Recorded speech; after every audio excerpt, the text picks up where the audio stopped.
नमस्कार। नेपाल टेलिभिजन समाचारमा स्वागत छ। म छहरा दवाडी र म अनिता बिन्दु। सुरुमा प्रमुख समाचार। गंगबु स्थित लोत्से मलमा रहेको मोबाइल पसलमा तोडफोड र लुटपाटको घटनामा अनुसन्धान शुरू। केही मानिस पक्राउ, दोषीलाई कार्यवाही गर्न प्रधानमन्त्रीको निर्देशन।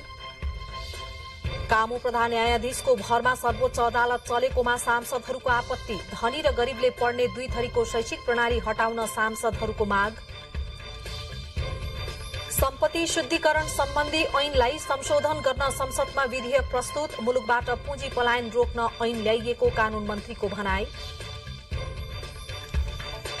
पश्चिम नवलपरासीमा उखुको अभावले चीनी उद्योगीहरू समस्यामा। उखु बिक्री बापतको भुक्तानी समयमै नपाउँदा किसानहरू वैकल्पिक खेतीतर्फ पलायन हुँदै।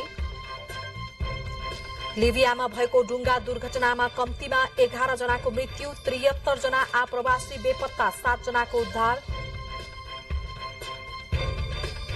र आईसीसी विश्वकप क्रिकेट लीग 2 को त्रिकोणात्मक सिरिजमा स्कटल्याण्डद्वारा नामिबिया 10 विकेटले पराजित। सिरिजमा नामिबियाको यो लगातार दोस्रो हार।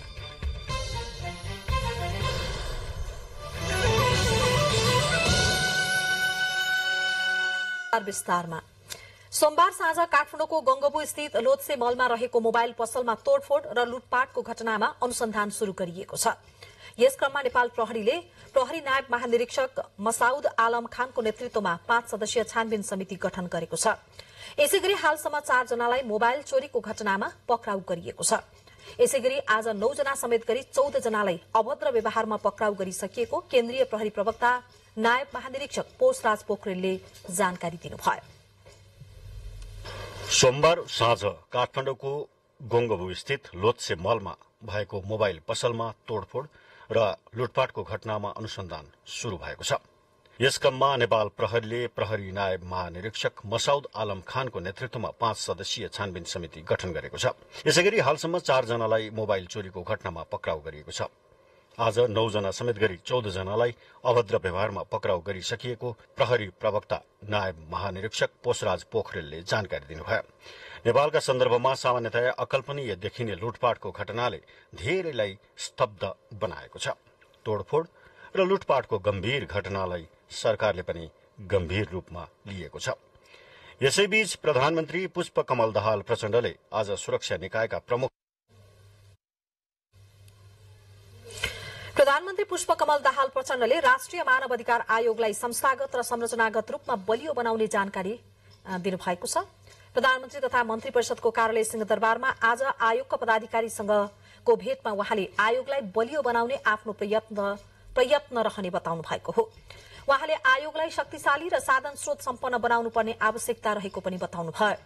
लोकतन्त्र र लोकतान्त्रिक प्रणालीलाई बलियो बनाउने कुरामा आफू गम्भीर रहेको जनाउँदै उहाँले आयोगका 7वटै प्रदेशका संरचना पनि बलियो बनाएर लोकतन्त्र, कानूनी राज्य र जनताको मानव अधिकारलाई संरक्षण र प्रवर्धन गर्नुपर्ने बताउनुभयो।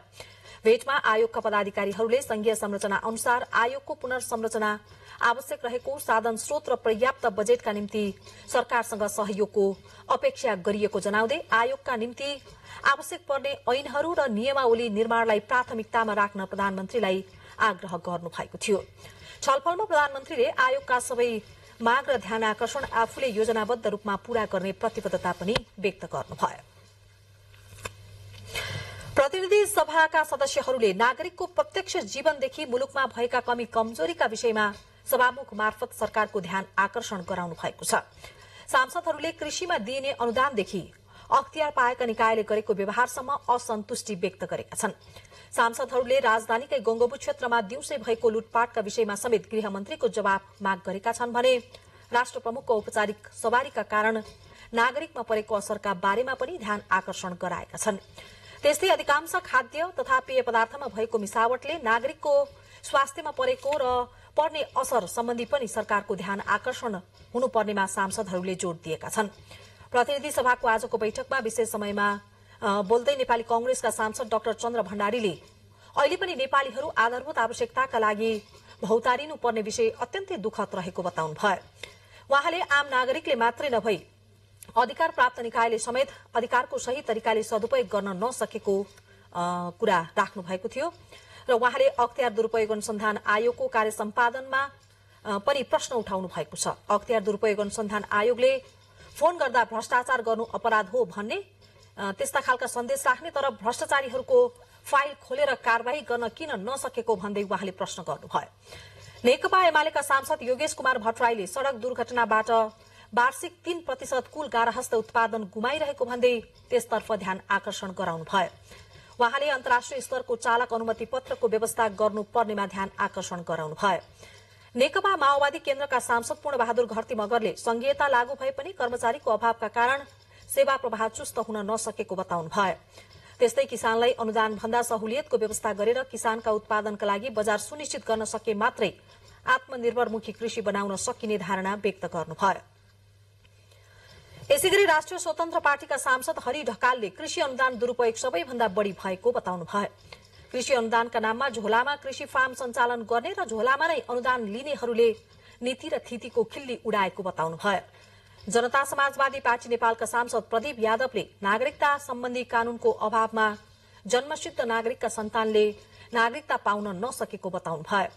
उहाँले नागरिकता सम्बन्धी व्यवस्थामा समानता कायम गर्न सरकारको ध्यान आकर्षण गराउनुभयो। त्यसैगरी जनमत पार्टीका सांसद अनिता देवीले कृषि प्रधान मुलुकमा कृषकका लागि आवश्यक पर्ने सिंचाई मल र बिउको व्यवस्था सहज बनाउनु पर्नेमा जोड़ दिनुभयो। राष्ट्रिय जनमोर्चाका सांसद चित्रबहादुर केसीले राष्ट्रियता र स्वाभिमान नै खतरामा पर्ने गरी कुनै पनि काम नगर्न सरकारलाई सुझाव दिनुभएको छ। यसैबीच कृषि तथा पशुपन्छी विकास मन्त्री ज्वाला कुमारी शाहले राष्ट्रिय सभाबाट सन्देशसहित प्राप्त खाद्य स्वच्छता तथा गुणस्तर विधेयक 2078 माथि विचार गरियोस् भनी प्रस्ताव प्रस्तुत गर्नुभएको थियो र त्यसमाथि सांसदहरूले आफ्ना धारणा पनि व्यक्त गर्नुभएको थियो। प्रतिनिधि सभामा सम्पत्ति शुद्धिकरण, मनी लाण्ड्रिङ निवारण तथा व्यावसायिक वातावरण प्रवर्धन सम्बन्धी केही ऐनलाई संशोधन गर्ने विधेयक 2079 पेश भएको छ। प्रतिनिधि सभाको आजको बैठकमा कानून, न्याय तथा संसदीय मामिला मन्त्री ध्रुव बहादुर प्रधानले सो प्रस्ताव राख्दै आर्थिक अपराध बढ़दै गएको र मुलुकबाट पुँजी पलायन हुने तथा राजस्व छल्ने कार्यका विरूद्ध कार्यवाही चलाउन आवश्यक भएकाले उक्त प्रस्ताव पेश गर्नु परेको बताउनुभयो। यसैगरी बैठकले राष्ट्रिय सभाबाट सन्देशसहित प्राप्त खाद्य स्वच्छता तथा गुणस्तर विधेयक 2078 माथि विचार गरियोस् भन्ने प्रस्ताव सर्वसम्मतिले स्वीकृत गरेको छ। प्रतिनिधि सभाको अर्को बैठक यही फागुन 10 गते दिउँसो 1 बजे बस्नेछ। काठमाडौँको गोङ्गबु स्थित लोत्से मलमा रहेको मोबाइल पसलमा तोडफोड र लुटपाटको घटनामा अनुसन्धान शुरू गरिएको छ। नेपाल प्रहरीले प्रहरी नायब महानिरीक्षक मसाउद आलम खानको नेतृत्वमा 5 सदस्यीय छानबिन समिति समेत गठन गरेको छ। प्रधानमन्त्री पुष्पकमल दाहाल प्रचण्डले दोषीलाई कारवाही गर्न निर्देशन समेत दिनुभएको छ। सोमबार साँझ काठमाडौँको गोङ्गबु स्थित लोत्से मलमा भएको मोबाइल पसलमा तोडफोड र लुटपाटको घटनामा अनुसन्धान शुरू भएको छ। यस क्रममा नेपाल प्रहरीले प्रहरी नायब महानिरीक्षक मसाउद आलम खानको नेतृत्वमा 5 सदस्यीय छानबिन समिति गठन गरेको छ। यसैगरी हालसम्म 4 जनालाई मोबाइल चोरीको घटनामा पक्राउ गरिएको छ। आज 9 जना समेत गरी 14 जनालाई अभद्र व्यवहारमा पक्राउ गरिसकिएको प्रहरी प्रवक्ता नायब महानिरीक्षक पोषराज पोखरेलले जानकारी दिनुभयो। नेपालका सन्दर्भमा सामान्यतया अकल्पनीय देखिने लुटपाटको घटनाले धेरैलाई स्तब्ध बनाएको छ। तोडफोड र लुटपाटको गम्भीर घटनालाई सरकारले पनि गम्भीर रूपमा लिएको छ।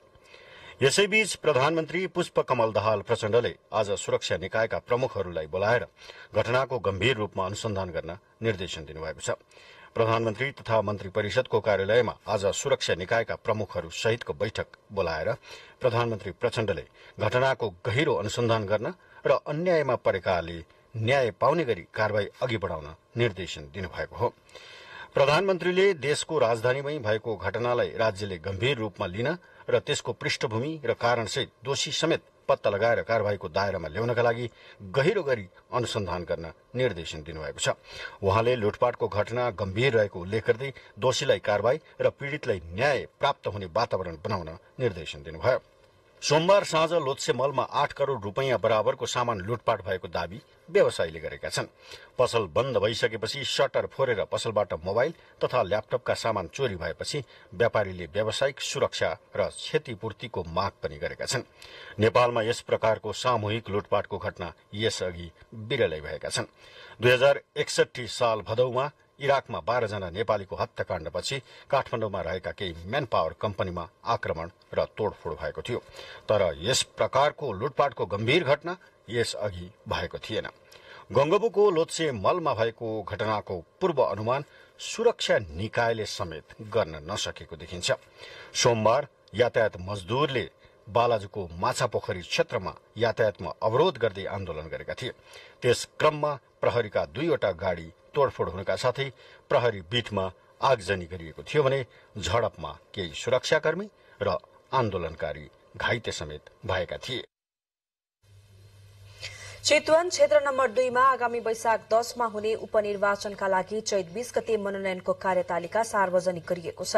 निर्वाचन आयोगले सार्वजनिक गरेको कार्यतालिका अनुसार चैत 21 मा उम्मेद्वारको विरोधमा उजुरी, 22 मा मनोनयन पत्र र उजुरी उप जाँचबुझ गरी निर्णय दिने तथा उम्मेद्वारको नामावली प्रकाशन गरिने भएको छ। यस्तै 23 गते उम्मेद्वारको अन्तिम नामावली प्रकाशन गरी उम्मेद्वारलाई निर्वाचन चिन्ह प्रदान गर्ने कार्यक्रम रहेको निर्वाचन आयोगले जनाएको छ।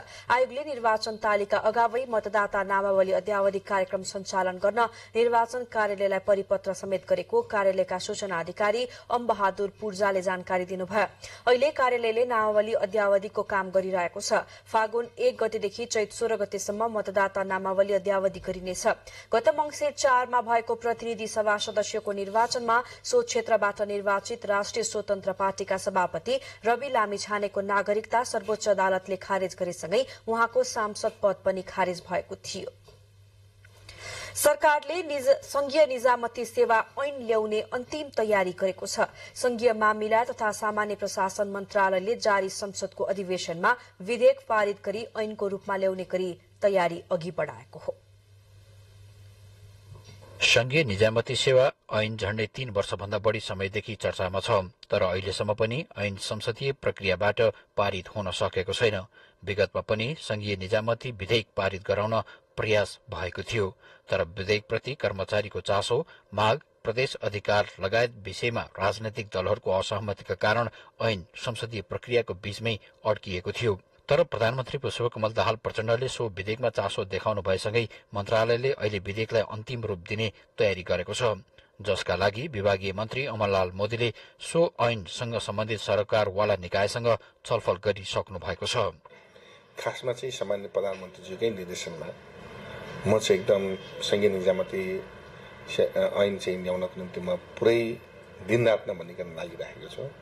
जहाँसम्म कहाँ पुगेको छ भन्दा म अलिकति फोकल पर्सेन्ट जसको सरकारको विषयवस्तु रहेका साथीहरूसँग त्यसको चाहिँ छलफल अन्तर्क्रिया गरिरहेको छु। त उमेरको कुरामा छन्, अर्को चाहिँ यस्तै छन्, त्यसको बारेमा चाहिँ राजनीतिक रूपमा चाहिँ सहमति गरेर चाहिँ र सबैको चाहना संघीय निजामती सेवा ऐन चाहिँ चाँडै आओस् भन्ने नै सबैको चाहना भएको कारणले यो चाहिँ अगाडि बढाउनुपर्छ भनेर नै अहिले लागिरहेको छु। कर्मचारीको जनशक्ति व्यवस्थापनको हिसाबले सो ऐन 2072 मा संविधान जारी भइसकेपछि आउनुपर्ने थियो। ऐन नआउँदा कर्मचारी समायोजन, रोजेर स्थानीय तहमा गएका कर्मचारीहरूको निवृत्ति भरण, सेवा सुविधा, विभागीय सजाय, राजीनामा दिए स्वीकृत गर्ने जस्ता विषय अन्यलमा परेका छन्। यी समस्या सम्बोधन हुने गरी विधेयकलाई अघि बढाउने सरकारको तयारी छ। एउटा चाहिँ श्रेणीगतमा गर्ने कि तहगतमा गर्ने कर्मचारी साथीहरूको बढुवा वृद्धि विकासको कुरामा छन्, एउटा चाहिँ उमेर समूहको कुरा छन्, एउटा चाहिँ तल सङ्घले नै कार्यकारिणी प्रशासकीय अधिकृत पठाउने कि प्रदेशलाई दिएर चाहिँ त्यहीँदेखि पठाउने भन्ने छ, एउटा चाहिँ तपाईँलाई चाहिँ प्रदेशको चाहिँ सचिवहरूलाई कसरी दिने भन्ने कुराहरू छन्। यस्तै विषयवस्तुहरू, धेरै विषयवस्तु चाहिँ मोटामोटी सहमति भइसकेको छ र केही धेरै होइन एकदम कम विषयवस्तुहरू चाहिँ बाँकी छ। एकैपल्ट सबै सम्बोधन नहोला, सबै पक्षको सम्बन्ध नहोला।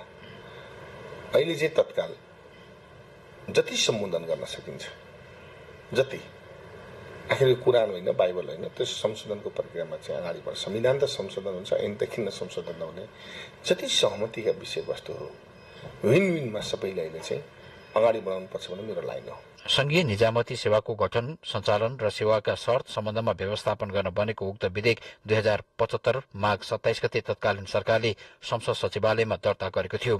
तर सो विधेयकमाथि छलफल भए पनि प्रक्रियागत रूपमा अघि बढ्न भने सकेको थिएन।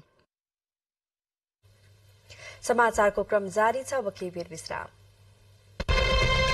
उत्कृष्ट गहुँबाट तयार गरिएको ध्यानचक्की आटा खेल दुगर समूहको उत्कृष्ट उत्पादन। उच्च सोचको निर्माण सगरमाथा सिमेन्ट, जुनी जुनीलाई।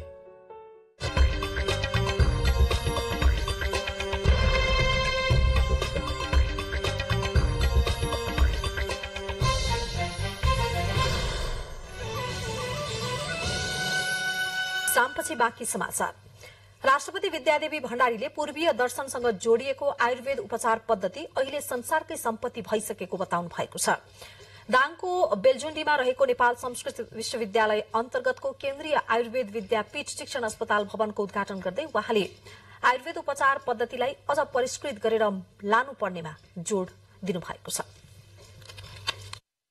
राष्ट्रपति विद्यादेवी भण्डारीले नेपाल संस्कृत विश्वविद्यालयले शुरू गरेको आयुर्वेद शिक्षण अस्पतालबाट उत्पादित जनशक्ति मुलुकको समृद्धिका लागि महत्वपूर्ण हुने विश्वास व्यक्त गर्नुभएको छ। दाङको बेलजुण्डीमा केन्द्रीय आयुर्वेद विद्यापीठ शिक्षण अस्पताल भवनको उद्घाटन कार्यक्रमलाई सम्बोधन गर्दै राष्ट्रपति भण्डारीले नेपाली माटोको उपजको रूपमा रहेको आयुर्वेद उपचार पद्धतिलाई अझ परिष्कृत गरी नयाँ पुस्तामा सिप ज्ञान हस्तान्तरणका लागि नयाँ भवन महत्वपूर्ण हुने बताउनुभयो। आयुर्वेद उपचार पद्धति अब पूर्वीय सभ्यताको मात्र नभई संसारकै साझा सम्पत्ति बनिसकेको भन्दै राष्ट्रपतिले मौलिक संस्कृतिका रूपमा रहेको उपचार पद्धतिको खोजी, अनुसन्धान र संरक्षणका लागि संस्कृत विश्वविद्यालय क्रियाशील हुन आवश्यक रहेको बताउनुभयो। हाम्रा मौलिक स्वास्थ्य पद्धतिका रूपमा रहेका आयुर्वेद, योग, प्राणायाम, ध्यान र प्राकृतिक चिकित्साका साथै हाम्रा जनजातीय समुदायमा पाइने शारीरिक एवं मानसिक स्वास्थ्यसँग सम्बन्धित तर लोप हुन लागेका अनेकौं उपचार पद्धति र ज्ञानको खोजी, अनुसन्धान तथा संरक्षणका लागि नेपाल संस्कृत विश्वविद्यालय क्रियाशील रहनु आवश्यक छ। कार्यक्रममा संचार तथा सूचना प्रविधि मन्त्री रेखा शर्माले पूर्वीय दर्शनको अध्ययन गर्ने केन्द्रको रूपमा नेपाल संस्कृत विश्वविद्यालयलाई विकास गर्न आवश्यक रहेको बताउनुभयो। पूर्वीय दर्शनको अध्ययन गर्ने प्रवृत्ति संसारभरि बढिरहेको छ र हामीले हाम्रो यो विश्वविद्यालयलाई त्यो ढङ्गले अगाडि बढाउनु पर्छ कि जस्तो लाग्छ र पूर्वीय दर्शनको अध्ययनको केन्द्र यो विश्वविद्यालयलाई बनाउन सक्यौं भने हामी संसारभरिका पूर्वीय दर्शनको अध्ययन गर्न रुचि राख्ने व्यक्तिहरूलाई पनि यहाँ आकर्षण गर्न सक्छौं जस्तो लाग्छ। त्यसक्रममा राष्ट्रपति भण्डारीले आयुर्वेद पद्धति अन्तर्गतका उपचारमा प्रयोग भइरहेका विधि र औषधिको प्रदर्शनीको अवलोकन पनि गर्नुभएको थियो। अवलोकनका क्रममा राष्ट्रपतिले आयुर्वेद औषधिको बारेमा चासो समेत प्रकट गर्नुभएको थियो। 2074 सालमा 24 करोड रुपियाँको लागतमा निर्माण सम्पन्न भएको 3वटा ब्लकमा 108वटा कोठा रहेको भवनमा अहिले बीएएमएसको पढाइ भइरहेको छ। यो भवनमा सैद्धान्तिकका साथै प्रयोगात्मक कक्षा पनि सञ्चालन भइरहेको विश्वविद्यालयले जनाएको छ। कार्यक्रममा विश्वविद्यालयलाई पूर्वीय दर्शनको अध्ययन अनुसन्धान गर्ने थलोको रूपमा विकास गर्न थालिएको नेपाल संस्कृत विश्वविद्यालयका उपकुलपति यादव प्रकाश लामिछानेले बताउनुभयो। सन्तोष सुवेदी, नेपाल टेलिभिजन, लुम्बिनी प्रदेश, दाङ। संचार तथा सूचना प्रविधि मन्त्री रेखा शर्माले साना लगानीमा खोलिएका उद्योगलाई सरकारले प्रोत्साहन गर्ने बताउनु भएको छ। दाङको घोराहीमा आजबाट शुरू भएको लुम्बिनी प्रदेश स्तरीय साना तथा घरेलु उद्योग पर्यटन तथा कृषि प्रदर्शनीको उद्घाटन गर्नुहुँदै उहाँले घरेलु उद्योगले रोजगार सृजना गर्न सके आम नागरिक आत्मनिर्भर हुने बताउनुभयो। त्यसका लागि सरकारले योजना बनाउन थालेको जानकारी दिनुभयो। मन्त्री शर्माले दाङ आफैमा सम्भावनायुक्त जिल्ला भएकाले दाङमै गरिने उत्पादनले पनि धेरैलाई रोजगारी दिन सक्ने बताउनुभयो।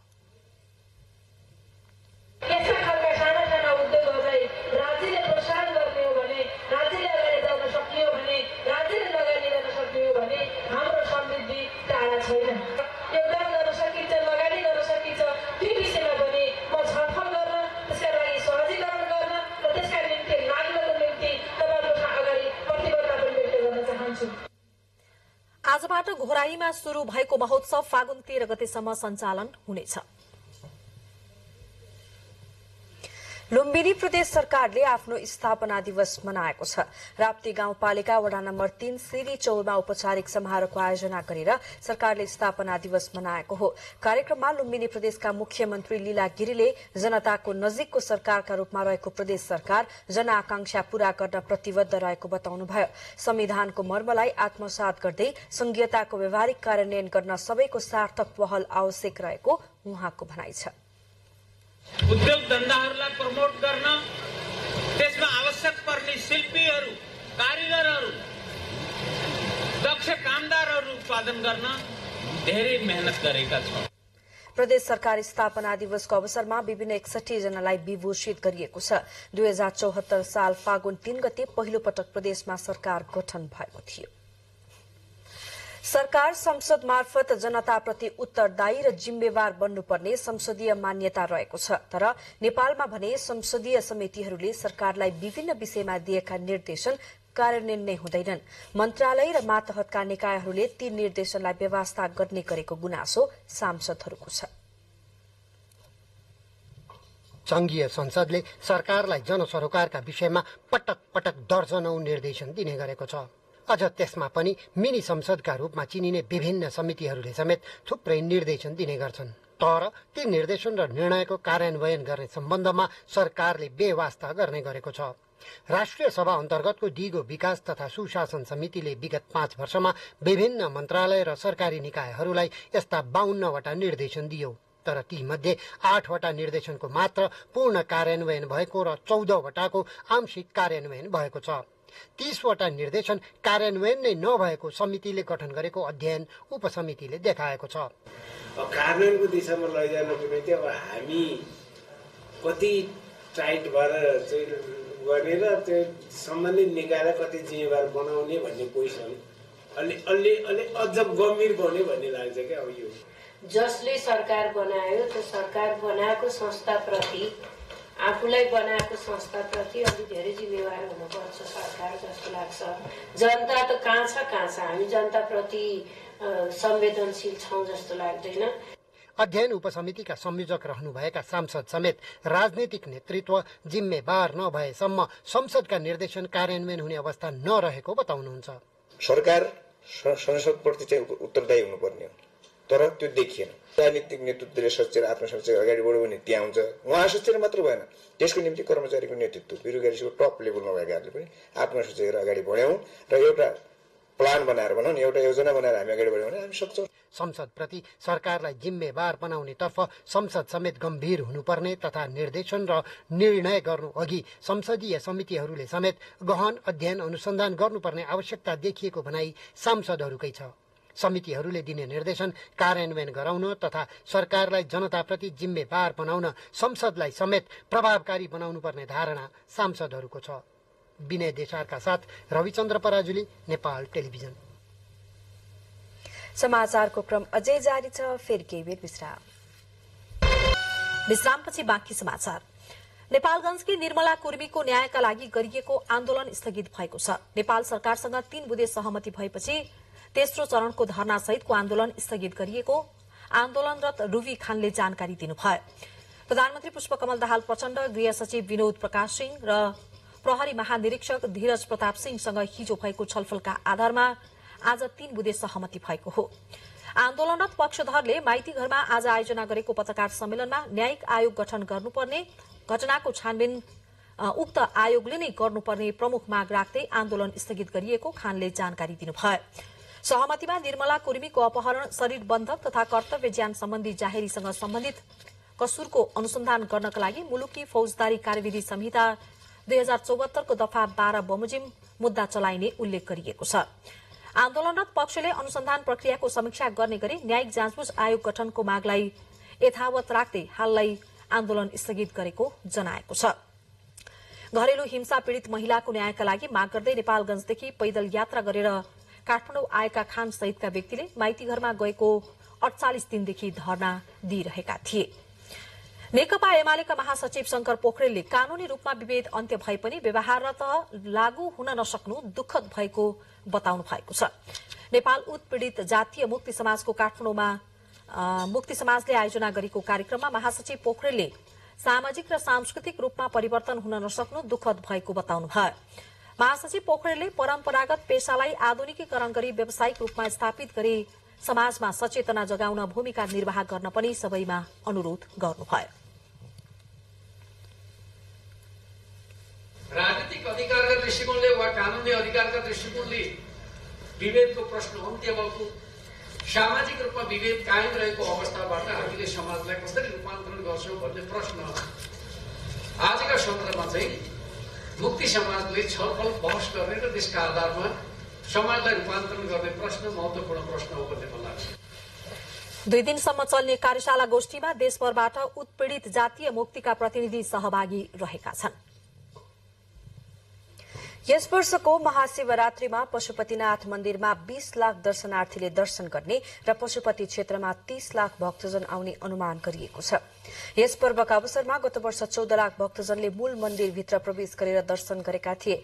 पशुपति क्षेत्रमा पुग्ने भक्तजनको संख्या भने गत वर्ष 20 लाख थियो। यस वर्ष गत वर्ष जस्तो कोरोना महामारी र डेंगूको त्रास नभएकाले पनि भक्तजन बढ़ी आउने अनुमान गरिएको हो। महाशिवरात्रि पर्वका अवसरमा जानकारी दिन आज पशुपति क्षेत्र विकास कोषले आयोजना गरेको पत्रकार सम्मेलनमा प्रचार प्रसार तथा स्वयंसेवा परिचालन व्यवस्था उपसमितिका संयोजक समेत रहनुभएका कोषाध्यक्ष नारायण प्रसाद सुवेदीले तयारी अन्तिम चरणमा पुगेको जानकारी दिनुभयो। महाशिवरात्रिका अवसरमा पशुपति क्षेत्रमा भक्तजनको भीड़ हुने भएकाले 50 भन्दा बढ़ी विशेष पूजाको कार्यक्रम नराखिने पनि कोषले जनाएको छ। कोषले महाशिवरात्रि पर्व व्यवस्थापनका लागि 80 लाख रूपियाँ बजेट विनियोजन गरेको छ। महाशिवरात्रिका लागि कोषको निमन्त्रणामा जगन्नाथपुर स्थित गोवर्धन मठका शंकराचार्य अनन्त श्री विभूषित निश्चलानन्द सरस्वती बिहिबार काठमाडौँ आउनुहुने भएको छ। फागुन 5, 6 र 7 गते 3 दिन उहाँले पशुपति क्षेत्रमा विशेष प्रवचन गर्नुहुने कार्यक्रम रहेको कार्यकारी निर्देशक डाक्टर घनश्याम खतिवड़ाले जानकारी दिनुभयो। महाशिवरात्रिका लागि आराध्य देव पशुपतिनाथ मन्दिरमा साधु सन्तहरू आउने क्रम शुरू भएको छ। पशुपति क्षेत्र विकास कोषले साधु सन्तका लागि निशुल्क भोजनका साथै आवासको पनि व्यवस्था मिलाएको छ। निशुल्क भोजन र दक्षिणा पनि पाउने र दर्शन गर्न पनि पाउने भएकाले फरक फरक प्रकृतिका साधुहरू पशुपति क्षेत्रमा देखिन थालेका छन्। आउँदो शनिबार शिवरात्रि पर्व छ।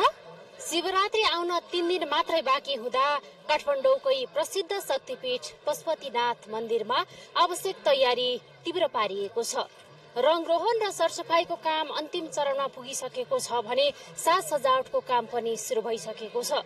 त्यसैगरी विभिन्न देशबाट भारत, इन्डोनेसिया लगायतका देशबाट साधु सन्तहरू आउने क्रम पनि चलिरहेको छ। महाशिवरात्रि पर्वमा पशुपतिमा साधु, सन्त, सन्यासी, उदासी, वैरागी समेतको सयौंको संख्यामा उपस्थित हुने गर्दछ। यसपटक पनि पशुपति क्षेत्रमा विभिन्न रूपका साधु बाबा आउन शुरू भइसकेको छ। फरक फरक देखिने साधुहरूको जीवनशैली एकैछिन निहाल्दा पनि निकै मनोरम देखिन्छ। कोही मोबाइलमा गीत सुन्दै थिए, कोही लट्टामा परेका जुम्रा निकाल्न व्यस्त थिए, कोही दाउराको अभाव भन्दै छेस्का छुस्की जम्मा पार्न लागेका देखिन्थे भने कोही मस्त सुतिरहेका थिए। शिवरात्रिको मेला भर्न आएका कतिपय साधु भने साधु जस्ता पनि देखिन छाडेका थिए। यहाँ आएका साधुहरूसँग कुरा गर्दा केही साधुको व्यवहारले हरेक साधु बदनाम हुने गरेको पनि बताउँछन्। केही साधुहरू भने पशुपतिनाथमा शिवरात्रि मनाउनुको महत्व निकै ठूलो भएको बताउँछन्। देखिए, मैं कोलकाता से आता है। यो पशुपतिनाथ को शिवरात्रि, महाशिवरात्रि शंकर भगवान जी का शिवरात्रि उपलक्ष्य को पालन करता है। वही उपलक्ष्य यहाँ पे आएगा तो यहाँ तो बहुत अच्छा लग रहा है। साधु संत बहुत शंकर भगवान जी के पास रहेगा, बहुत अच्छा है। खाने के चीज और दान दक्षिणा कोई मतलब कोई टेंशन नहीं है। यहाँ जो आए पहले आए, यहाँ का व्यवस्था देख के मन खुश हो गया। खाना पीना, भोजनालय चलता है, मंदिर देखे, मंदिर का व्यवस्था देखे, मन खुश हो गया। यही साधु सन्तका लागि पशुपति क्षेत्र विकास कोषले छुट्टै सुविधा उपलब्ध गराउने गरेको छ। यस वर्ष पनि उनीहरूलाई आवश्यक भोजन, पानी, चिया र बसोबास समेतको व्यवस्था निशुल्क मिलाइएको छ। चिसोबाट बच्नको लागि धुनी जगाउन दाउराको व्यवस्था पनि मिलाइएको कोषले जनाएको छ। उहाँहरूलाई हामीले यहाँ बस्ने व्यवस्था गरिरहेका छौँ। विभिन्न टेन्टहरू हालेर यतापट्टि तपाईँ देख्नुहुन्छ त्यहाँ अब हंस मण्डपहरूमा टेन्टको व्यवस्था गरेका छौँ, बस्ने व्यवस्था गरेका छौँ। हामीले पहिलाभन्दा अलिक बढी साधु सन्तहरू आउने भएका कारणले गर्दाखेरि कोरोनाको कारण प्लस अब त्यस्तै खालको केही वातावरणले गर्दाखेरि साधु सन्तहरू अलिक कम आएको भन्ने कुरा थियो। अहिले शिवरात्रिभन्दा अलि अगाडि नै तपाईँ देख्न सक्नुहुन्छ धेरै साधु सन्तहरू आउनु भएको छ। नेपालको तराई क्षेत्रबाट पनि थुप्रै साधु आउने गरेका छन्। नाङ्गो शरीरमा खरानी घस्दै आएका साधुहरू शिवरात्रिका बेला सबैको आकर्षण हुने गर्दछ। केही त लामो समयदेखि नै शिवरात्रिका बेला पशुपति आउने गरेकाले पनि उनीहरू हेर्न मात्र भए पनि पशुपतिनाथ आइपुग्छन्। क्यामेरामा विनय देसारको साथमा दुर्गा खड्का, नेपाल टेलिभिजन। समाचारको क्रममा प्रमुख समाचार फेरि पटक।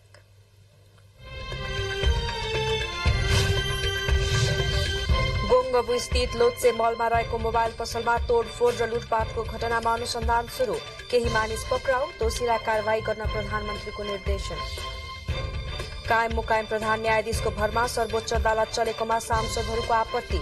धनी र गरीबले पढ्ने दुई थरीको शैक्षिक प्रणाली हटाउन सांसदहरूको माग। सम्पत्ति शुद्धिकरण सम्बन्धी ऐनलाई संशोधन गर्न संसदमा विधेयक प्रस्तुत। मुलुकबाट पुँजी पलायन रोक्न ऐन ल्याइएको कानून मन्त्रीको भनाई।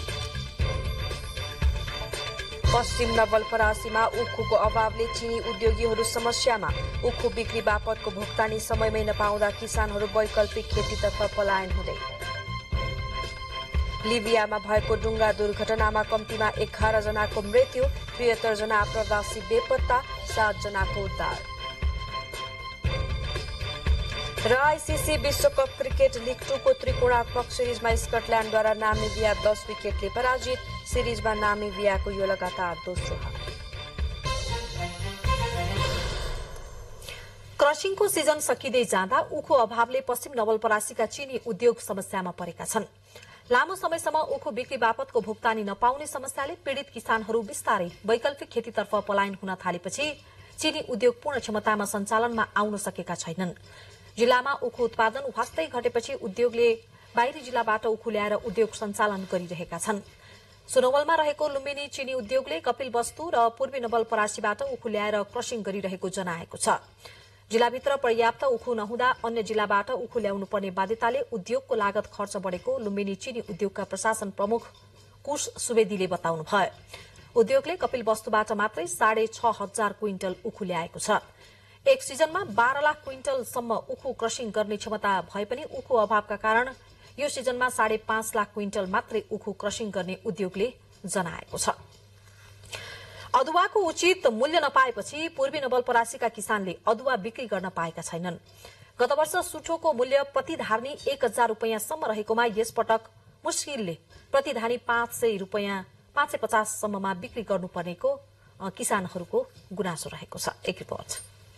व्यावसायिक रूपमा अदुवा खेती गरेको नवलपरासी पूर्वका अदुवा कृषकहरू यो वर्ष अदुवाको मूल्यमा आएको कमीका कारण अदुवा बिक्री गर्न सकेका छैनन्। नवलपरासी पूर्वको बुलिङटार, मौदिकाली, हुप्सेकोट, विनय त्रिवेणी गाउँपालिका अदुवाको पकेट क्षेत्रका रूपमा रहेको भए पनि गत वर्षको तुलनामा यो वर्ष अदुवाबाट बनेको सुठोको उचित मूल्य नहुँदा अदुवा कृषकहरू मारमा परेका छन्।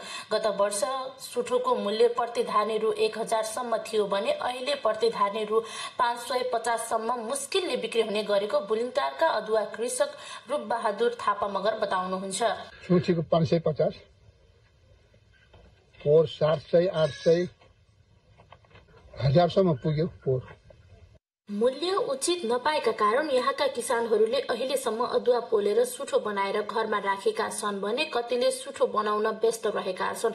नवलपरासी पूर्वमा वार्षिक 30 करोडसम्मको अदुवा उत्पादन हुने गर्दछ र मूल्यमा आउने उतार चढावका कारण यसको खेती गर्ने किसानहरूमा निराशा छाएको किसानहरूको दुखेसो छ भने अर्कोतिर वर्षभरि मुख्य नगदे बालीका रूपमा लगाइने गरेको अदुवा खेती प्रति कसैको पनि चासो नहुँदा अप्ठ्यारो पर्ने गरेको किसान को बुझाइ छ। अहिले मूल्य वृद्धि हुने आशाले अदुवाको सुठो बनाएर घरमा राखेका किसानहरूले यसको मूल्य बढ्ने आशा गरेका छन्।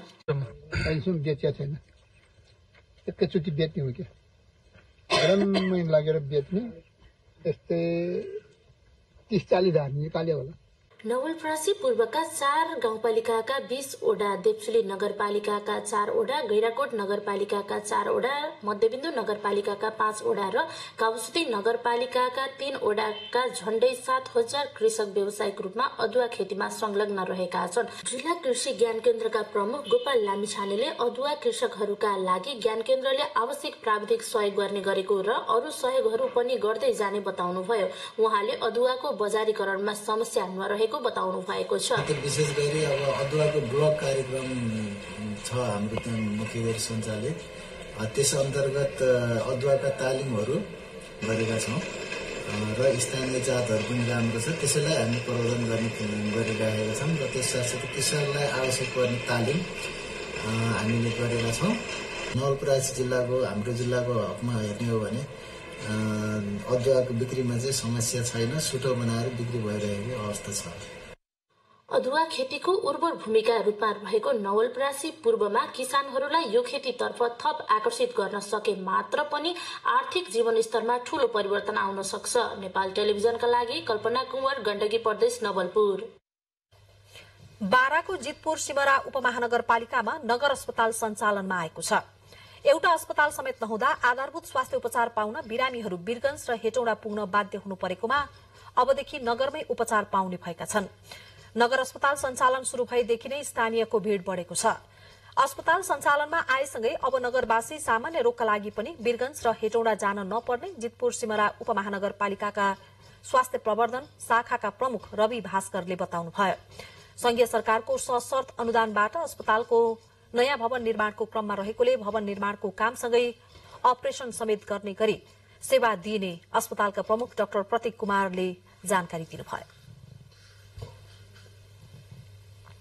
5 वर्षभन्दा कम उमेरका आँखाका क्यान्सर रेटिनोब्लास्टामाका बिरामी बालबालिकालाई तिलगंगा आँखा अस्पतालले विगत 1 वर्षदेखि निशुल्क सेवा दिँदै आएको छ। गैर सरकारी संस्था ओपन आइज नेपाल र तिलगंगा आँखा प्रतिष्ठानसँगको सहकार्यमा त्यस्ता बालबालिकालाई निशुल्क सेवा दिँदै आइएको हो। अन्तर्राष्ट्रिय बाल क्यान्सर दिवसको अवसरमा आज ओपन आइजले क्यान्सर भएका बालबालिकाको निशुल्क उपचारका लागि नगद 11 लाख रुपियाँ सहयोग रकम समेत तिलगंगा आँखा अस्पताललाई हस्तान्तरण गरेको छ। बालबालिका आँखाको भित्री भागको पर्दा रेटिनाबाट पलाउने क्यान्सर रोगलाई रेटिनोब्लास्टामा भनिन्छ। यो रोग 5 वर्ष मुनिका बालबालिकामा सबैभन्दा बढ़ी देखिने गरेको तिलगंगा आँखा प्रतिष्ठानको तथ्याङ्क छ। सो रोगको समयमा नै उपचार नभई अन्धोपन हुने र बिरामीको मृत्यु समेत हुने गरेको चिकित्सकको भनाइ छ। आँखाको पनि गर्नु पर्यो भनेर हामीले यो जनचेतना फैलाउनको लागि पिडियाट्रिशियन हुन हामीले यो कार्यक्रम गरेको थियौं।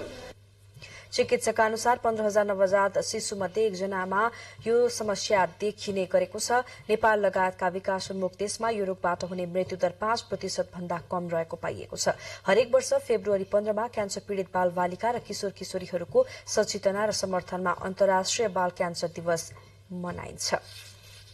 उपराष्ट्रपति नन्दबहादुर पुनले नेपाली समाज रूपान्तरणमा चलचित्र क्षेत्रले खेलेको भूमिका अतुलनीय रहेको बताउनु भएको छ।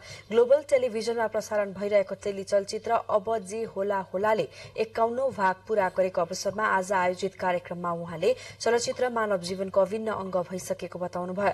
प्राचीन कालदेखि गहिरो जरा गाडेर बसेका अन्धविश्वास, कुरीति, विकृति र विभेदहरूलाई उदाङ्गो पारेर अग्रगामी र सभ्य समाज निर्माणका लागि जनमानसमा प्रमुख प्रेरकको माध्यमको रूपमा चलचित्रले भूमिका खेल्दै आएको उहाँको भनाइ छ। नेपाली चलचित्र क्षेत्रमा टेलिचलचित्रको आफ्नै भूमिका रहेको उल्लेख गर्नुहुँदै उपराष्ट्रपति पुनले विशेष गरी हास्य टेलिचलचित्रको प्रभाव र देशप्रतिको आकर्षण बढ्दै गएको बताउनुभयो। नेपाली समाज रूपान्तरणमा चलचित्र क्षेत्रले खेलेको भूमिका हामीले बिर्सन सक्दैनौं। प्राचीन कालदेखि गहिरो जरा गाडेर बसेको अन्धविश्वास, कुरीति, विकृति र विभेदहरूलाई उडाङ्गो पारेर अग्रगामी र सभ्य समाज निर्माणका लागि जनमानसमा प्रमुख र प्रेरक माध्यमका रूपमा चलचित्र कर्मीहरूले खेलेको भूमिका अत्यन्तै प्रशंसनीय छ।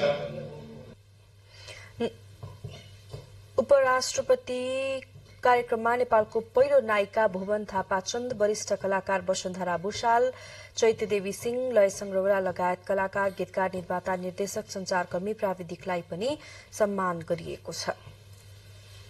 अब अन्तर्राष्ट्रिय समाचार। लिबियामा भएको डुङ्गा दुर्घटनामा कम्तीमा 11 जनाको मृत्यु भएको छ।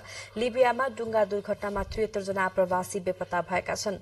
हालसम्म 11 जनाको मृत शरीर निकालिएको समाचार छ। जहाजबाट अहिलेसम्म 7 जनाको मात्रै जीवित अवस्थामा उद्धार गरिएको संयुक्त राष्ट्र संघले जनाएको छ। डुङ्गा दुर्घटनामा परि बेपत्ता भएका र उनीहरूको मृत्यु भएको जनाइएको छ। राजधानी त्रिपोलीबाट करिब 75 किलोमिटर पूर्वमा रहेको क्रास अल अख्यारबाट 80 जना यात्रु बोकेको डुङ्गा युरोपतर्फ जाँदै थियो। लिबियाको तटीय क्षेत्रमा अत्यन्तै गम्भीर अवस्थामा 7 जनालाई उद्धार गरिएको हो।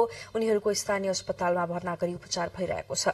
मध्य भूमध्य सागरीय क्षेत्र विश्वको सबैभन्दा घातक आप्रवासी समुद्री मार्ग हो। पछिल्लो दुर्घटनामा मृत्यु भएकाको संख्यासँगै यस वर्षको शुरूदेखि अहिलेसम्म मृत्यु हुनेको संख्या 130 पुगेको छ। खोजी र उद्धार क्षमता बढ़ाउन, स्पष्ट र सुरक्षित अवतरण संयन्त्र स्थापना गर्न र खतरनाक यात्रालाई कम गर्न, आप्रवासनका लागि सुरक्षित र नियमित मार्गहरूको स्थापना गर्न राज्यहरूले ठोस कदम चाल्न आवश्यक रहेको संयुक्त राष्ट्र संघले जनाएको छ। बाँकी समाचार एकैछिनपछि।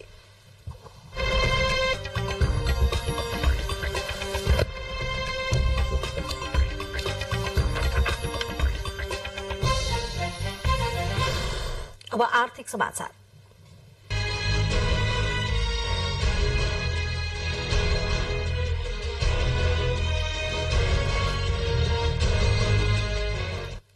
आगामी आर्थिक वर्षका लागि बजेट निर्माणको छलफल चलिरहँदा सरकारले 1 दर्जन भन्दा बढ़ी विकास साझेदारसँग ऋण तथा अनुदानका लागि पहल गरेको छ।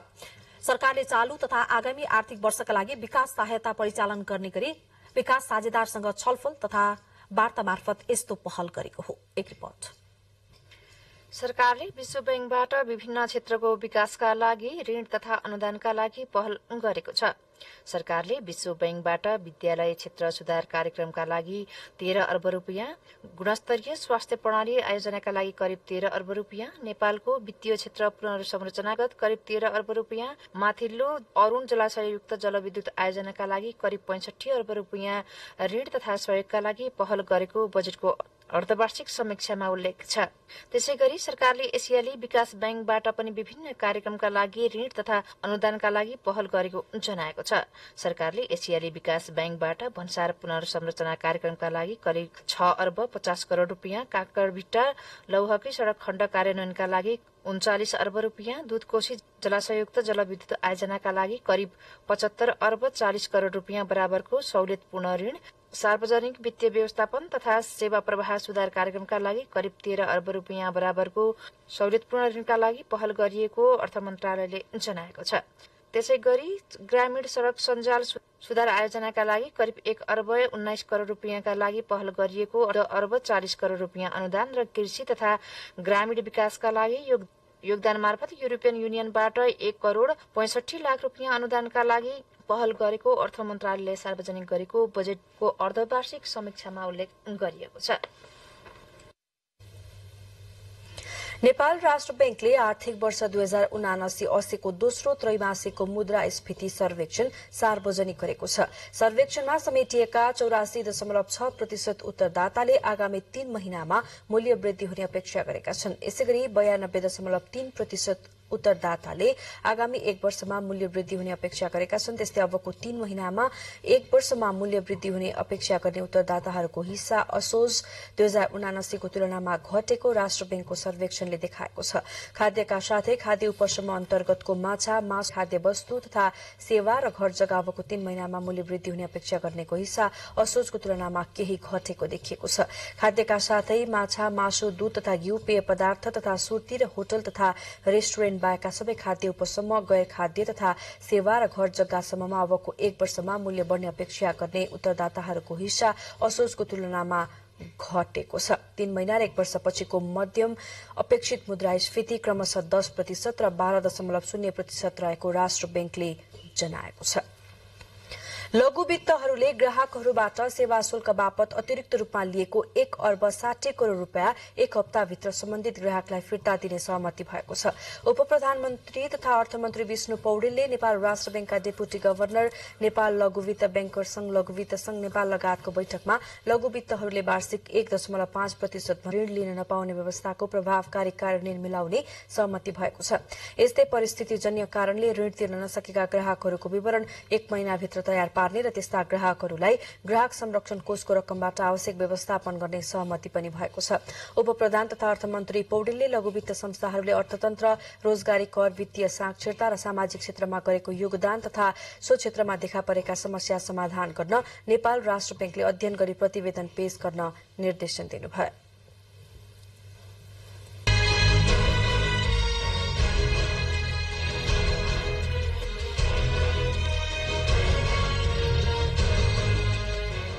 अब खेलकुद समाचार।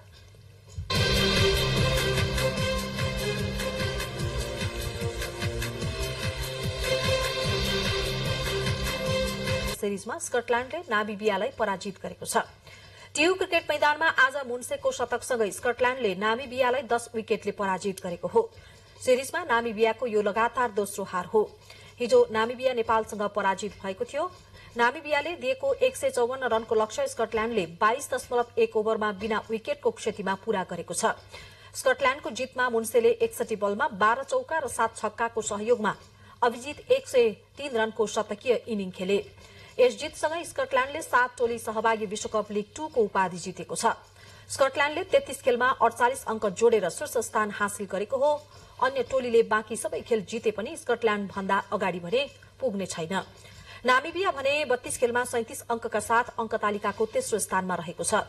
स्कटल्याण्डले आगामी जुनमा जिम्बाब्वेमा हुने आईसीसी एक दिवसीय विश्वकपको छनौटमा स्थान बनेमा सहभागी तीनवटै टीमले एक अर्का विरूद्ध समान 2-2 खेल खेल्नेछन्। सिरिज अन्तर्गत नेपालले दोस्रो खेलमा स्कटल्याण्डसँग फागुन 5 गते खेल्नेछ। यस्तै नेपालले फागुन 6 मा नामिबियासँग दोस्रो खेल खेल्दा स्कटल्याण्डसँग फागुन 9 मा फेरि अर्को खेल खेल्नेछ।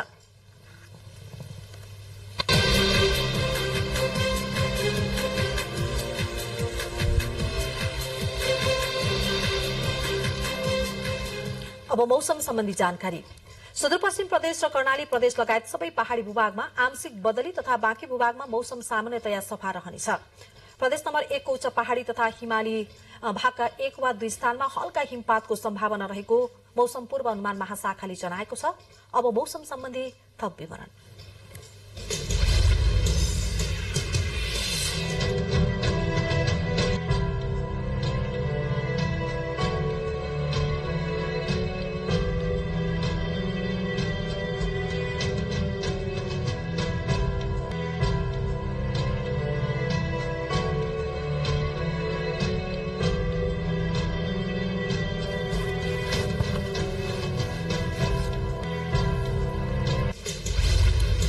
समाचार बुलेटिनको अन्त्यमा प्रमुख समाचार फेरि एकपटक।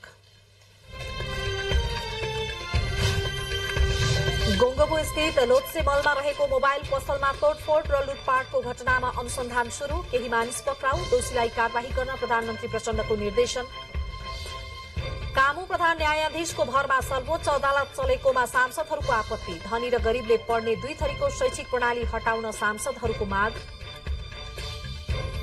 ल्याइएको कानून मन्त्रीको भनाई। पश्चिम नवलपरासीमा उखुको अभावले चिनी उद्योगीहरू समस्यामा। उखु बिक्री बापतको भुक्तानी समयमै नपाउँदा किसानहरू वैकल्पिक खेतीतर्फ पलायन हुँदै। लिबियामा भएको डुङ्गा दुर्घटनामा कम्तीमा 11 जनाको मृत्यु, 73 जना आप्रवासी बेपत्ता, 7 जनाको उद्धार।